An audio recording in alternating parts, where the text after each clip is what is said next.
Hi, Derek Armson here. Now, if you've been following my stuff, you'll know that I've been a member of Paul O'Mahony's Mastermind Group for the last year and a bit. We've actually formed a little offshoot group called the Digital Mastermind Group, and I did a presentation to them last night about keyword research and some of the latest updates in Google, particularly the Bert update. So I'm happy to put this recording on my site for you guys to have a look at. I do mention there a couple of times that some of the techniques these days are a little bit outdated, but you know, they work, and it's an interesting way to find keywords that are cheaper to get clicks for in PPC, and also easier to rank for in Google. So I hope you find this useful.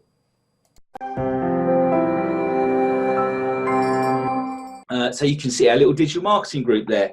I'm going to talk a little bit about keyword research, and also it inevitably leads on to the current algorithm situation with Google.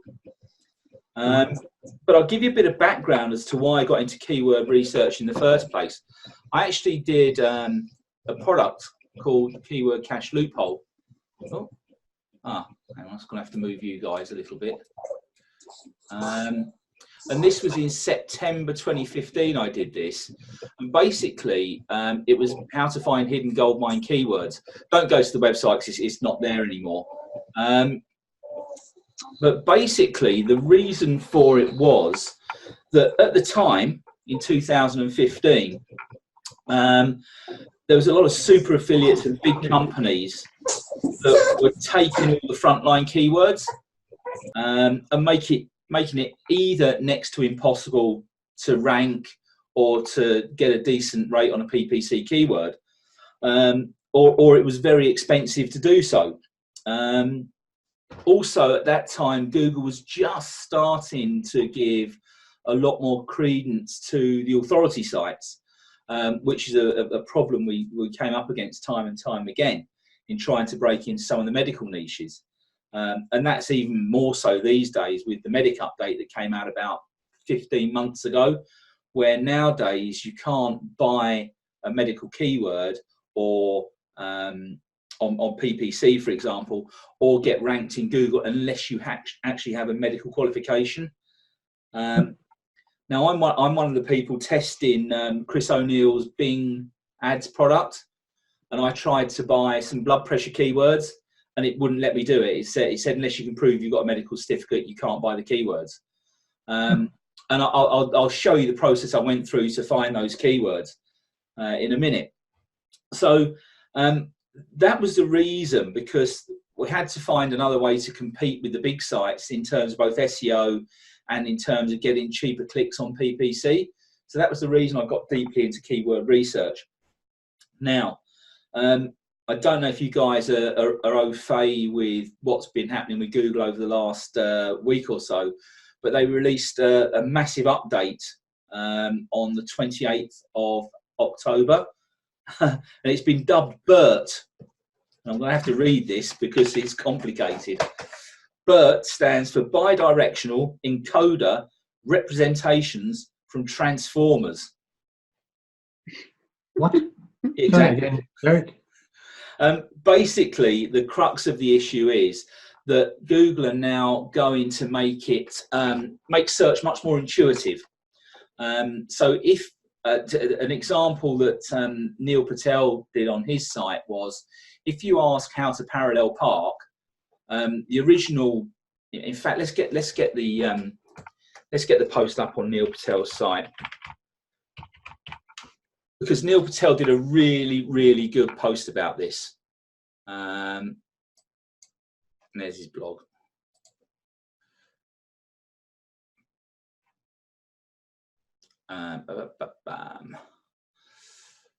Wonder if I can find it on here. No. Oh, there it is. There it is. How Google's Bert update will affect content marketing. So one of the examples he gave was a before and after example on parallel parking. And it said, so before, if you did a search before the update, parking on a hill with no curb. And it just came up with this little bit of information here, which is pretty basic and quite generic. Whereas after Bert, you actually get specific information. So the whole thing about Bert is what this bidirectional encoder representations and transformers means is that Google is now much more intuitive in understanding what a search's intent is. Mm-hmm. So they're actually, and it will, how this will affect SEO is you probably won't see a degradation in rankings of your main 1, 2, maybe even 3 keyword phrases, but Google will be looking for much more, much longer string keywords with proper buyer intent in them. So I recommend, if you're interested in this sort of thing, you read this. It's called Neil Patel /blog/Bert-Google. It's a really good article that explains Bert and what it means. And one of the other things that will come out of it is that this is something I'm doing for one of my clients at the moment. Google is very much looking at FAQs. You know, if you do a Google search at the moment, those questions box comes up at the top. Yeah. And there's an FAQ markup language that you can use to get in those boxes. So what I'm tending to do more now for my SEO clients is trying to get into the Google properties that they're putting above the SERPs. So for example, in the recruitment industry, they're putting a blue box of all the job aggregations there. And there's a little some markup code you can put on their jobs to get them into those blue boxes. So it's becoming more and more about Google taking over all the properties at the top of the SERPs. So if you do a search in Google now, someone give me a search term. Something to search for. Anything. Price of artificial grass. Okay, I'm just going to search for artificial grass to start with, because price of artificial grass is quite is more of a Bert type phrase, but you can see autocomplete gives you some keyword ideas here, and it picks up artificial grass. So what you see here, you get the ads at the top, yeah. You get the local 3-pack here. Yeah. Then you get people ask. Now, all these 3 properties at the top here, the ads, the 3-pack, and the questions, are all dictated by Google. Now, in 2015, when the ads were over here, yeah, the number 1 position here was an organic listing. That used to get about 62, 63% of all clicks. Nowadays, now the number 1 position is here, well below the fold, it gets about 25, 26% of all clicks. So Google is gradually taking over all the properties up here, which means that keyword research to a degree is being marginalized, because you know, even if you find a keyword you can rank number 1 for, the chances of you getting that visibility up there is much less these days. So who gets these? Who gets these 3 at the top then? They're ads. See the little ad. See the little ad thing there. Oh yeah. So you pay for those. So if we go to the keyword planner and type in artificial, if I could spell it, we'll get a rough idea of what they're having to pay to get up there. So the keyword artificial grass is low bid to go to the sort of the 4th, 5th place in those ads, 153. The person who's top of those ads will be paying 291. Yeah. So it's a day, is it? Or a click? Is that a click or a day? That's a click. Click. So if this guy, we won't be beating on price artificial grass. 291 a click. He's paying 291 for every click. So I won't click on his website. No. So it was these sort of costs and prices that drove me to get it deeply into keyword research, to try and find keywords that attracted the same audiences but cost much less. So either they were easy to rank for, in the days when ranking at the top was worthwhile, or they were much cheaper to buy in terms of a PPC click on Google. And again, I wrote this thing before Facebook ads really took off. So I don't know what you would pay for that. But if I give you an idea of some of the processes I go through, and I've got a cheat sheet here that I'll put in the group afterwards, and this gives you some ideas on how to dig deeply into niches. Yeah. So I'll put that in the group, but bear in mind it is a bit old now. But part of the issue with keyword research is I was just messing around with some other markets earlier on, just to see if I can find something that would be worthwhile. So if we look at the blood pressure market, you'll see two problems come up. Hello, Sheila. Hello. Sorry, I was on the way back from Leeds, and then I thought, yes, I'll get on the Zoom, and then it wouldn't work. And I was like, "Rrr." Anyway, I'm here now. Hello, everyone. Right. Hi. So if we look at the blood pressure and the returns that you get, I'm using Ubersuggest now. I did say when we first started our course with Paul, don't use Ubersuggest, but it is actually a much better resource these days. But if you look at all these keywords here, you can see that they all have blood pressure in them. Yeah, and the same will be true if we did this in the keyword planner. The keyword planner is a little bit better these days. Blood pressure, and you'll see that the results, all the keywords have blood pressure in them. Yeah. Blood pressure, you don't pay anywhere near as much for it as you used to.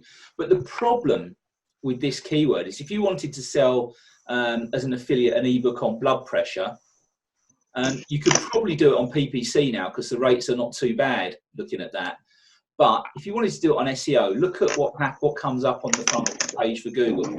So first up is the NHS. So you're never ever going to beat the NHS because they are a massively high authority site. You've then got the questions, and again, you're not going to get in these unless you can show you're either the NHS, BUPA, someone who has qualifications in that sort of niche. This is blood pressure at a charity. So how are they doing that, Jake? Is that purely by what they're paying? No, they're not paying. This is an organic listing here, but they're getting these rankings because they are high authority sites who have medical qualifications. Right. Okay. Yeah. If we went to the next page, you'd find the same thing there. So what I did when I was looking at this before, so you see diabetes there. There's blood pressure monitors there. WebMD, Wikipedia. The chances of you getting above Wikipedia and WebMD are just absolutely zero if you put a website up without blood pressure. So what I did, I sort of used my brain a bit. If I go to these qualifiers here, yeah. So I'll just move you guys over. What it is, so I looked at my example of blood pressure. Now this, what I will say is this didn't work out for the reason I stated before about you can't buy the medical keywords. But I looked at medicines. So what I did, I then went back and did blood pressure medications. So this is how I did this back in 2015 to try and find a loophole, if you like, for getting into the blood pressure market. So we see there's an ad start to come in there. Other keywords here like blood pressure chart, blood pressure medicines. So when you're doing keyword research, you've always got to be on the lookout for what other keywords you might be worthwhile. So there's one there, blood pressure chart, which I might want to dig a little bit deeper into in the keyword planner or whatever. So we've got blood pressure medications include diuretics, beta blockers, ACE inhibitors, angiotensin or whatever they are, receptor. So these here would be potential keywords. Right. Yeah. Yeah. So if we did, so let's just look at calcium channel blockers and see what that what we come up with there. Now, what I'm expecting to see here before I do this is cost per clicks much lower than I'm seeing on the blood pressure, but lower search volumes.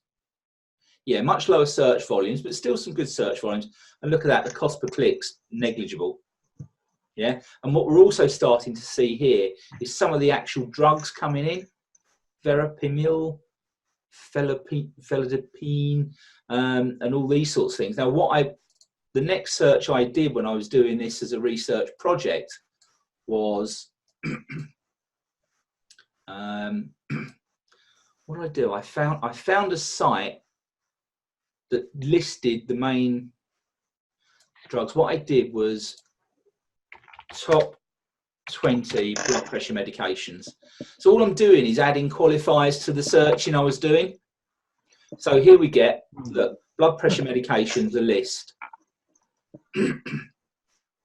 And there's like, accept and continue.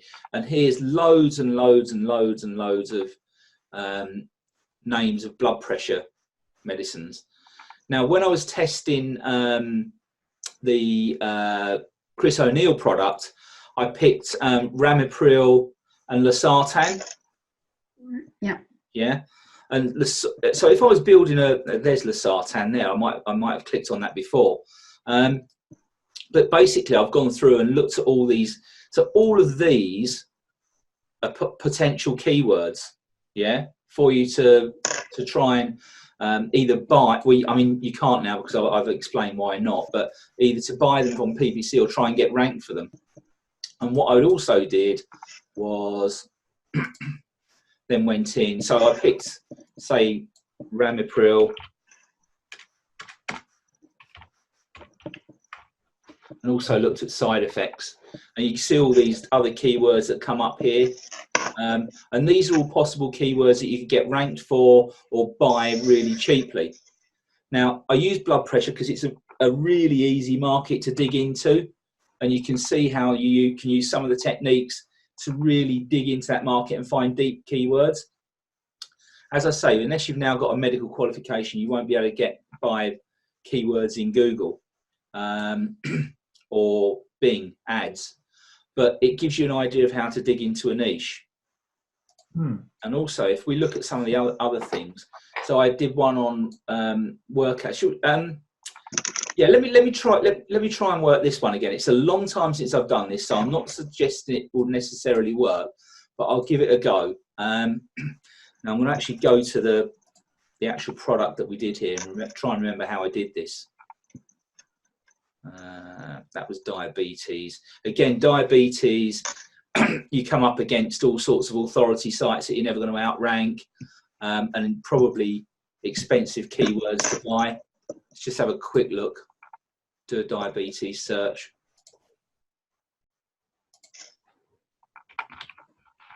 This has changed quite a lot since I did the products because of the keywords. The keywords are nowhere near as expensive as they used to be.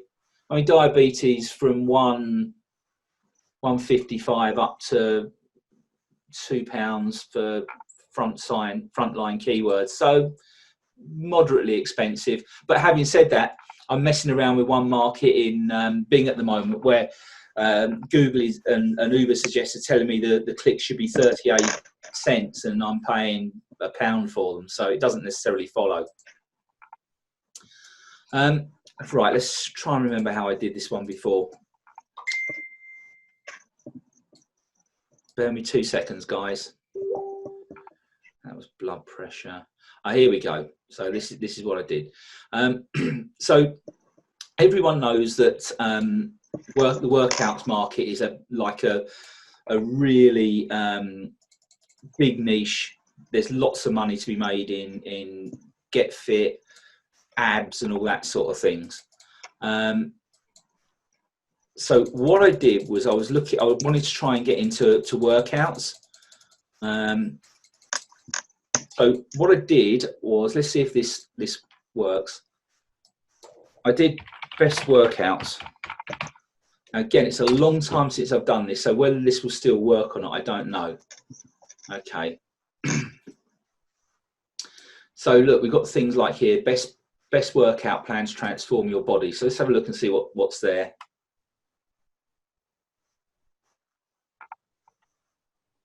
This is probably just marketing.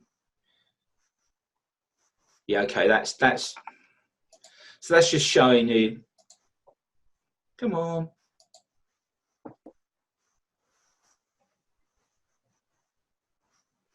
No, what's happened here?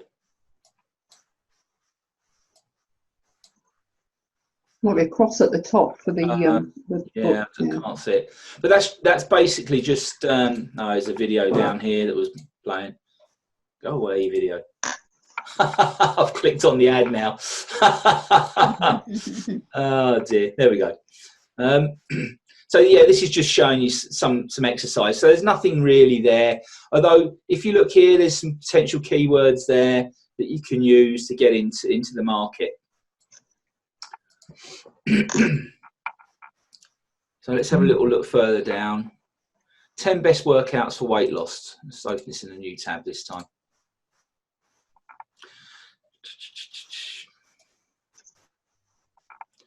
What I'm trying to find is specific workout names. Now, interval training is an interesting one because I think most people would have heard of high intensity interval training. So that may be a possibility. So what I'll probably do there is, if I was looking at getting into this market, I'll get my notepad going. Oh, too many tabs open, guys.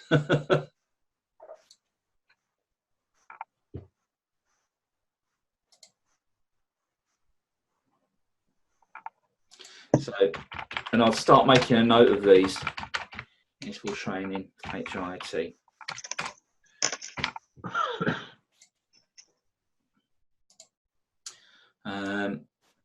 Weight training, boot camp, boxing. Yeah, that's not really much there. So what I did next on this one, and I don't think it's going to work like it did.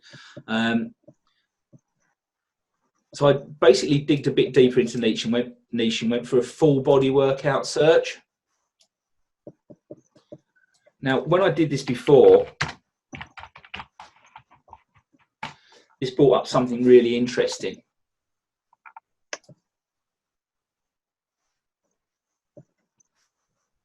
I'm going to close a few of these down.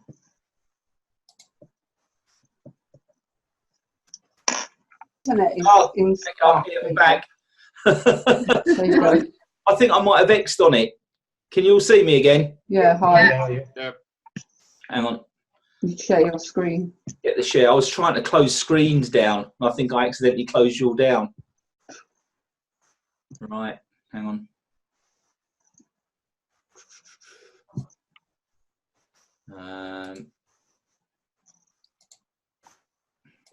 So yeah, my internet might have dropped out for a second as well. Now, what did I do? The search I did was full body workout. Full body workout search. Now, when I, like, as I say, Google's changed quite a lot since then.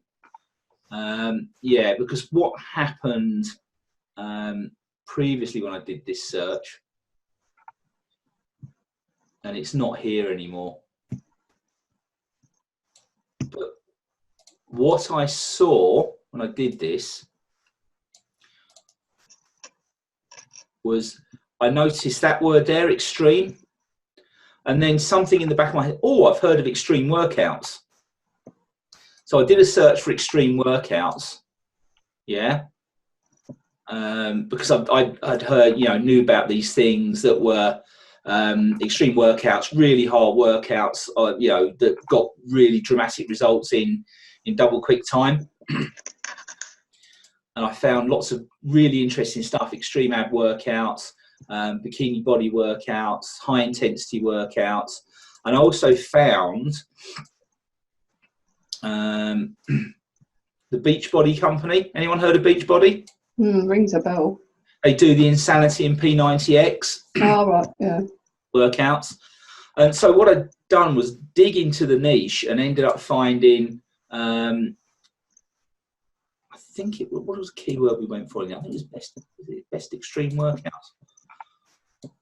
Beachbody workouts. So I did a search Beachbody workouts. This I'm sure will still work if I did this.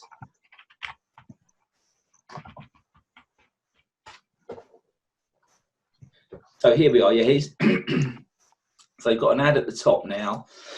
Oh, excuse me. So there's the workout programs from Beachbody.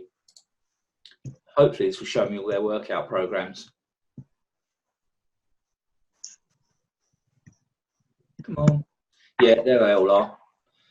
And so these are great keywords to go for. And if you dig into them, so like the one we did at the time was P90X.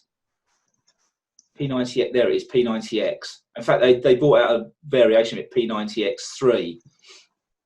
And so what we did, once I dug into that deep into the niche and found something like that, 90X3, I think it was. Then do a search in either Ubersuggest or the keyword planner, and it'll bring you up some really good related keywords. Also, if you do the searches in Google, you know at the bottom they bring you up more terms as well, more keywords. So I guess what I'm saying is with this stuff, yeah, there's P90X3. So there's all the stuff about P90X3. So you get the autocomplete there. So download workout review. P90X3 schedule was the keyword we ended up going for. Yeah. Mm-hmm. We actually I put a website up called Extreme Workout Results, and we got ranked #1 for extreme workout results. P90X3 schedule and another keyword. Wow. And it made a few $100s, and it was a lot of work for what it was. But we showed an example in the product, in the actual videos that we did. Excuse me. Oh, we're running out of time. We've reached. Yeah. Well, just make another one. Just make another Zoom, Derek. Okay. So. No, Derek, you don't need to. It's just extended the time. You've been upgraded. Oh, you've been upgraded. Great. Yeah, you've been upgraded. You don't need to do anything. Okay, cool. Thanks, guys. So this is just a way of digging into niches to find alternative keywords that you could use. So using things like, if you look at this PDF here, so I looked at the blood pressure, I went medicines, then you can also do Ramapil clinical name, losartan clinical name, or scientific name, medicine name, side effects, both the clinical name and the main name. Workouts, I use best, full body, extreme, full body, quick results. Also search for the best top fitness gurus, things like that, and you'll get keywords like the Beachbody guy is called Tony Horton, and it's a good word to have. So if you dig into the dating niche, you find all the dating gurus. Look for workout websites, top 10 workout websites, top 50 workout websites. Any workout slang like abs workout, supplements, ingredients. Are there any foreign words that are related to the market? One of the markets I looked at was anime, which is Japanese cartoons. And if you do a search in Google for Japanese cartoons, you won't see anime come up anywhere in the search results. But there are hundreds and hundreds of different anime cartoons that people all over the world, they're Japanese cartoons, people all over the world want to watch, and they'll pay a lot of money to get hold of the DVDs and the downloads of them. So things like Naruto Shippuden, what was the one my son was heavily into at one stage? But I did a search for, there's David D'Angelo is one of the dating guys. You can also have this PDF as well if you want it. If I do give you the PDF though, please keep it to yourselves. Yeah. There's a weight loss example in there. I mean, I won't go through these, but you'll see how. Oh, here it is. So it started off with Pokemon. So there's the search for Japanese cartoons, and I use my own knowledge about anime because my son was into it. So there, I did a search on anime and got a few of these ideas. And I did the search for the most popular anime, and it brought up all these things. Full Metal Alchemist was the one my son was particularly into. But they're like Pokemon type cartoons, and they had this like cult following all over the world, and people pay lots of money to get the downloads and what have you. And so you just did a list of anime things, and all these things come up. It's just a way of, there's Naruto there, a way of digging down into niches and finding other keywords that the mainstream of people don't get into. So foreign words, slang, file extensions. So like, W dating PDF would probably be a wide open keyword. People in the niche, course names, book names, product names, abbreviations, technical name for actors' names, TV characters, niche specific slang, acronyms. Use the top 20, top 10, top 50. That's a great way of eking out keywords from niches. I'll put this, Sheila, I'll put this PDF in the group.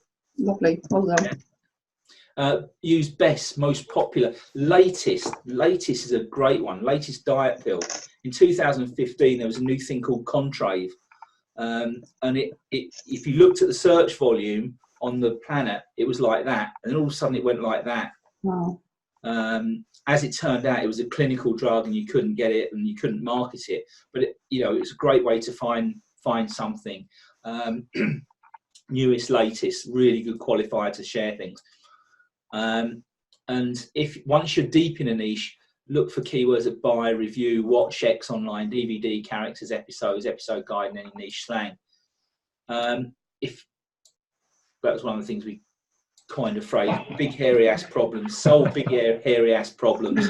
You have to be careful with that one, Derek. Your search. No, I'm not saying search for big hairy ass problems. I'm joking. Just solve them, Sheila. Has it been a long day? Oh, I do like to laugh. Can I ask you a question, Derek? Yeah, of course you can. Fire away. I'm open. Yeah, sorry, because I missed the beginning. So basically, you're kind of teaching us how to find keywords and things. Sorry, I missed that, Sheila. Say again. So you're teaching us how to find keywords that are cheaper than the existing ones that are like overcrowded. Yeah, right? basically, what the bit you missed was the reason I did this back in 2015. I was working with a guy called Lee Brooker.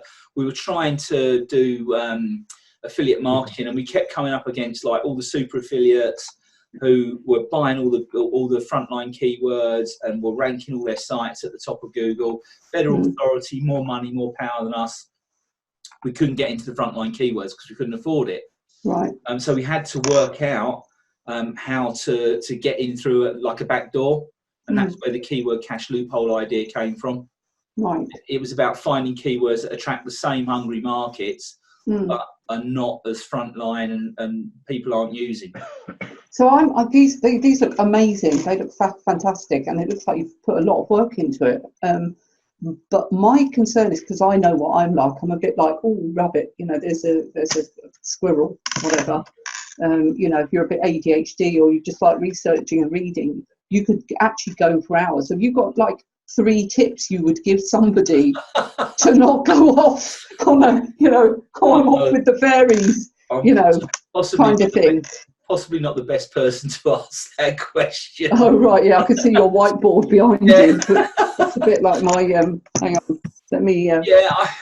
This is my wall. That's my wall tidied up. Yeah, it's Sheila. It's really difficult once you start to go down a rabbit hole. It's really difficult to because what you'll find is you'll get taken off at tangent. Yeah. I mean, I think the way to do it is pick a market you want to go into, find the main products in that market, and look around those products.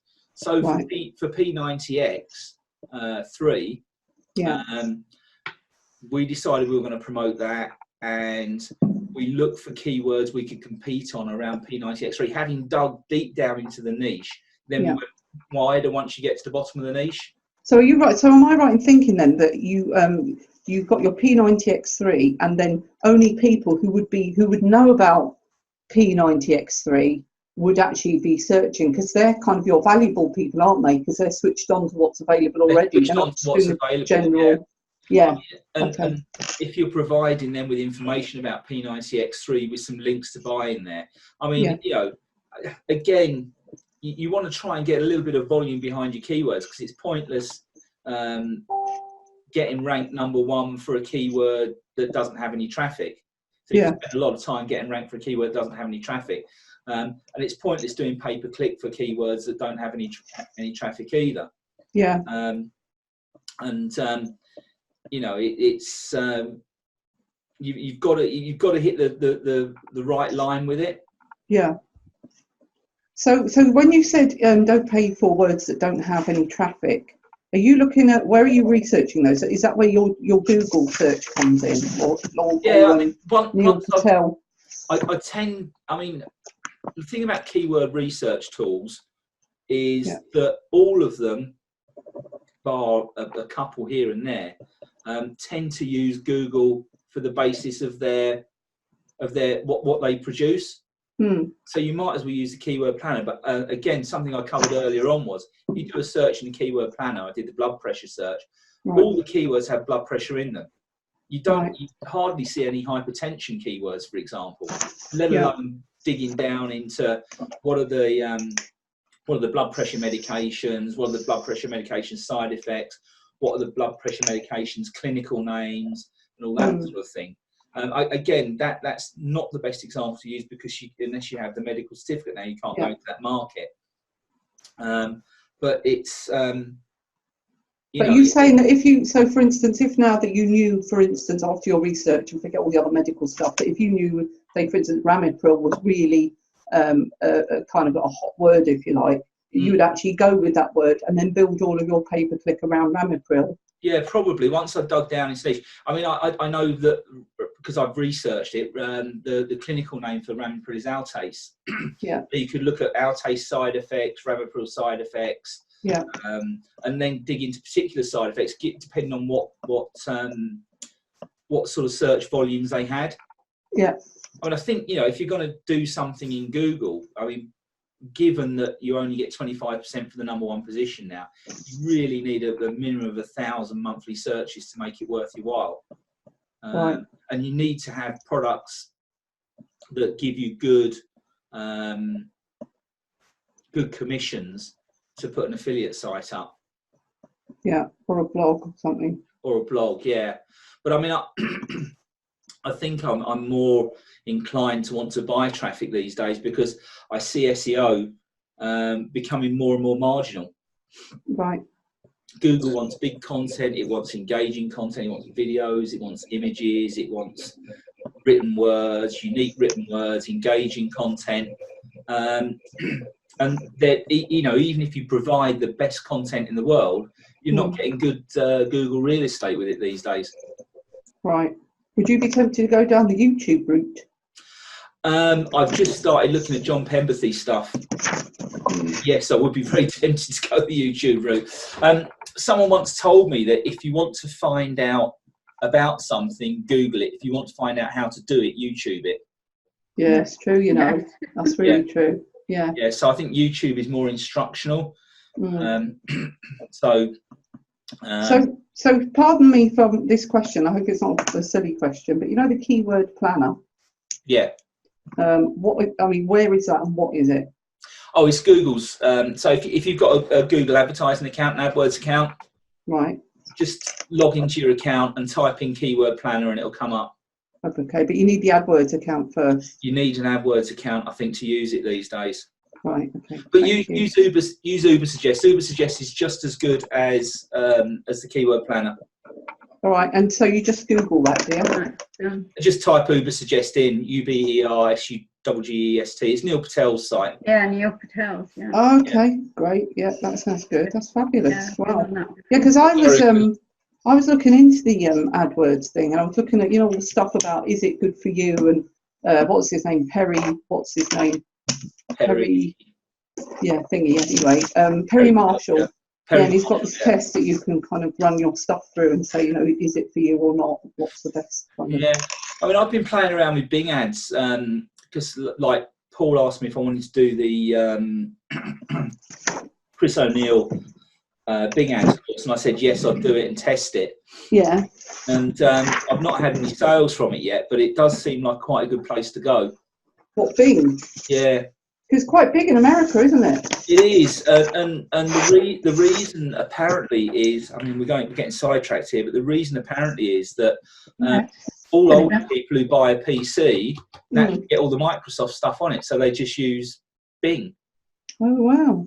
So if you want to target an older American audience, Bing is the place to go. There you go. Which is why I tried to target all the Ramapril and the Sartan keywords on Bing. Having done all that research and got deep into it and put 2 ad groups up on each, and they all got disallowed. Oh, no. So what were you selling, Derek, on this? What was the product that you were selling on your Google ads? It was Bing ads, and what was it I was selling? It was a blood pressure thing. It was like how to lower your blood pressure naturally product. Right. What, like a supplement? No, it wasn't a supplement. It was, I think it was an ebook and video series. Okay. Right. So would it go along the lines of, okay, so, you know, you're researching about blood pressure meds, here's an alternative type thing? Yeah. So basically, I was bidding on keywords like Ramapril and losartan side effects and all that sort of thing. And I put all these great ad groups together. Shame my ad. And Derek, why did you do this? Because it looks like you've made that formal. Was this like a kind of an info product that you were selling? Like, you know, this is how... Oh, back in 2015 it was. Yeah, I had a product called Keyword Cache Loophole. Oh, wow. How did that do? It was JV Zoo Product of the Day one day. Oh, no, really? Yeah. Wow. And is that any good? Because I think they... So we started going off piece a bit there and arranging a meet-up. But I hope you found that useful. And if you're interested in getting more trainings, case studies, etc., then visit me at derekarmson.com. Speak to you soon. Bye.